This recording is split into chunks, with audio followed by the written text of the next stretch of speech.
India also does not permit the consumption of any chewing tobacco on board. Disabling or destroying the laboratory smoke detectors is prohibited. Please note that all electronic devices, including mobile और पीछे wings के ऊपर 4 खिड़कियां इन्हें निकाल संकेतों से पहचाना जा सकता है। आपात में फर्श पर लगी फ्लोरेसेंट बत्तियां जलेंगी और नसी की निकास की दिशा दिखाएगी। आपका नसी के आपातकालीन അങ്ങനെ സേഫ്റ്റി മെഷേഴ്സൊക്കെ കേട്ട് ഞാൻ ടേക്ക് ഓഫ് ചെയ്യുന്നത് നോക്കിയിരുന്നു. എത്ര തവണ ഫ്ലൈറ്റിൽ കയറിയെന്ന് പറഞ്ഞാലും എനിക്ക് ടേക്ക് ഓഫും ലാൻഡിങ്ങും നല്ല പേടിയും അതോടൊപ്പം കാണാൻ ഭയങ്കര എക്സൈറ്റിംഗ് ആയിട്ടാണ് ഇരിക്കുന്നത്. നിങ്ങൾക്കുണ്ടോ അങ്ങനത്തെ പേടിയൊക്കെ ടേക്ക് ഓഫിൻ്റെയും ലാൻഡിങ്ങിൻ്റെ ഒക്കെ ടൈമിൽ? ഞാനിത് ഫസ്റ്റ് ടൈമാണ് മോർണിംഗ് ഫ്ലൈറ്റ് എടുക്കുന്നത്.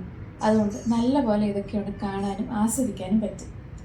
മോർണിംഗ് ഫ്ലൈറ്റ് ബുക്ക് ചെയ്ത് തന്നപ്പോഴേ ഹസ്ബൻഡ് പറഞ്ഞു, നിനക്ക് ഫോട്ടോസും വീഡിയോസും ഒക്കെ എടുത്ത് മുതലാക്കാൻ പറ്റിയ നല്ല ടൈമാണ്. ഞാനതുകൊണ്ട് മാക്സിമം അത് യൂട്ടിലൈസ് ചെയ്തു. കുറച്ചുകൂടി ഇനി ഹൈറ്റിലെത്തുമ്പോൾ ഫുള്ള് മേഘങ്ങൾ മാത്രമാണ് കേട്ടോ. നല്ല അടിപൊളി വ്യൂ. ആ സൺലൈറ്റൊക്കെ അടിക്കുമ്പോഴത്തേക്കും ഒരു രക്ഷയില്ല. അങ്ങനെ അതൊക്കെ ആസ്വദിച്ചിരുന്നപ്പോഴത്തേക്കും ചേച്ചിമാർ നമുക്ക് ഫുഡൊക്കെ ആയിട്ട് വന്നു. എയർ ഇന്ത്യയിൽ ഫുഡ് കോംപ്ലിമെൻ്ററി ആണ്. നമ്മളോട് ചോദിക്കും എന്താ വേണ്ടത്, വെജ് വേണോ നോൺ വെജ് വേണോ. ഒബ്വിയസ്ലി ആകാശത്തിലാണോ ഭൂമിയിലാണെങ്കിലും നോൺ വെജ് വിട്ടൊരു കളി എനിക്കില്ല. നമുക്ക് തന്ന ഫുഡ് പൊട്ടറ്റോ, പിന്നെ എഗ്ഗ് ഉണ്ടായിരുന്നു, പിന്നെ green peas and sweet corn കൊണ്ടൊരു ഗ്രേവി പോലെ. പൊട്ടറ്റോ അത്യാവശ്യം നല്ലതായിരുന്നു, കുഴപ്പമില്ലായിരുന്നു. ഒരു ചെറിയൊരു ബൈറ്റൊക്കെ എടുത്ത് നോക്കി നല്ലതാണ്. ദെൻ ഒരു ചെറിയൊരു മുട്ടയുടെ ഒരു പീസ് എടുത്ത് കഴിച്ചു. അതിൻ്റെ ഈ ഗ്രേവിക്ക് ചെറിയൊരു സ്വീറ്റ്നെസ് ഉണ്ടായിരുന്നു. ഞാൻ ചെറിയൊരു എരിവാണ് പ്രതീക്ഷിച്ചത്. അതുകൊണ്ട് ആ ഗ്രേവി എനിക്ക് അത്ര അങ്ങോട്ട് ബോധിച്ചില്ല. ബാക്കി ഓവറോൾ നല്ലതായിരുന്നു കേട്ടോ. ആ ഗ്രേവി മാത്രമുള്ള ആ കൂട്ടത്തിൽ ഞാൻ കഴിക്കാതിരുന്നു. ബാക്കിയെല്ലാം ഞാൻ തീർത്തു. പിന്നെ ഒരു യോഗേർട്ട്. ഞാൻ സാധാരണ യോഗേർട്ടിൻ്റെ ഒരു ഫാനല്ല. ഞാൻ കഴിച്ചിട്ടുള്ളത് പ്ലെയിൻ യോഗേർട്ടാണ്. ചിലപ്പോൾ പ്ലെയിൻ യോഗേർട്ട് എനിക്ക് ടേസ്റ്റ് പിടിക്കാത്തതുകൊണ്ടായിരിക്കും ഇഷ്ടപ്പെട്ടില്ല. പക്ഷേ ഈ മാംഗോ ഫ്ലേവേർഡായിട്ടുള്ള യോഗേർട്ട് അടിപൊളിയായിരുന്നു, രക്ഷയില്ലായിരുന്നു. യോഗേർട്ട് ഫാൻ അല്ലാത്ത ഞാൻ ഇതിൻ്റെ ഫാനായി മാറി. നല്ല ടേസ്റ്റ് ഉണ്ടായിരുന്നു കേട്ടോ, നല്ല യോഗേർട്ടായിരുന്നു. പിന്നെ നമുക്കുണ്ടായിരുന്നത് ബൺ ആൻഡ് ബട്ടർ. ബണ്ണും ബട്ടറും അടിപൊളിയാണ്. എനിക്ക് ഭയങ്കര ഇഷ്ടമുള്ളൊരു സാധനമാണ്. ബട്ടർ ഇങ്ങനെ കണ്ടു കഴിഞ്ഞാൽ എപ്പോഴും ഫോട്ടോയും വീഡിയോ എടുക്കാതെ ഞാൻ വിടാറില്ല. അടിപൊളിയാണ്, നല്ല ക്യൂട്ടല്ലേ കാണാനായിട്ടും. നമ്മളതൊക്കെ കഴിച്ചു കഴിഞ്ഞപ്പോഴത്തേക്കും നമുക്ക് ടീ സെർവ് ചെയ്തു. ടീയുടെ കൂടെ ഷുഗറും ക്രീമറും സെപ്പറേറ്റ് ആയിട്ട്, നല്ലൊരു ഓപ്ഷനാണ് ഷുഗറും ക്രീമറും നമുക്കിങ്ങനെ സെപ്പറേറ്റ് ആയിട്ട് തരുന്നത്.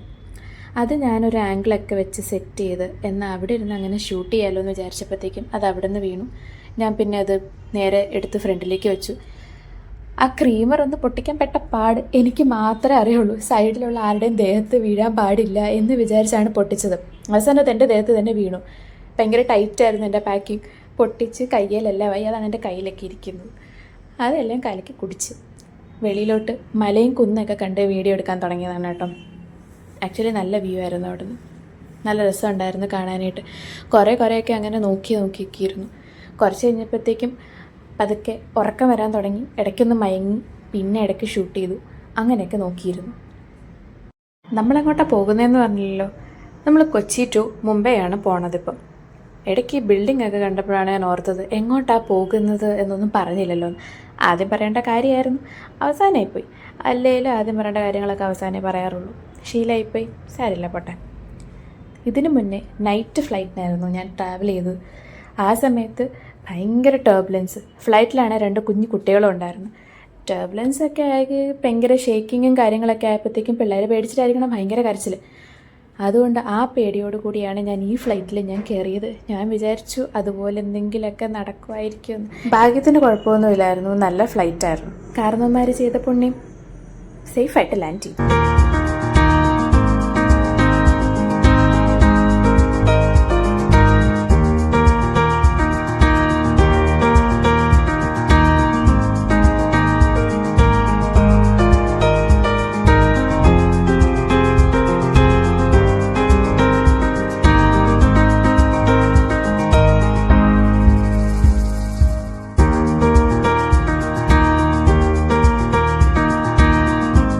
അങ്ങനെ ലാൻഡിങ്ങായി. നമ്മൾ ബാഗൊക്കെ എടുത്ത് വെളിയിലേക്ക് നടന്നിറങ്ങി പോവുകയാണ്.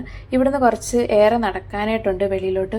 നമ്മുടെ ചെക്ക് ഇൻ ബാഗുണ്ട്, 2 ലഗേജ് കളക്ട് ചെയ്യാനുണ്ട്. നമുക്ക് ടൈം എടുക്കും ഇതിനകത്തൂടെ നടന്നു പോയിട്ട്. നമ്മളങ്ങനെ പെട്ടെന്ന് സ്പീഡപ്പായി നടന്നു പോകുന്ന വഴിക്ക് കണ്ടതാണ്. ഇങ്ങനെ നമുക്ക് നടക്കാൻ ബുദ്ധിമുട്ട് അല്ലെങ്കിൽ ലഗേജ് ഒരുപാടുണ്ടെന്നുണ്ടെങ്കിൽ ഇതിലങ്ങ് നിന്ന് കൊടുത്താൽ മതി, നമ്മൾ അവരങ്ങ് കൊണ്ടുപോയിക്കോളും. ഇല്ലെങ്കിൽ നടന്ന് പോകാനുള്ള അപ്പുറത്തെ സൈഡിൽ ഓപ്ഷൻ ഉണ്ട് കേട്ടോ, നടന്നാണെന്നുണ്ടെങ്കിൽ പോകാം. അങ്ങനെ ഞാൻ ബാഗൊക്കെ എടുത്ത് വീട്ടിൽ പോട്ടെ. Tata, bye bye, see you next video, by.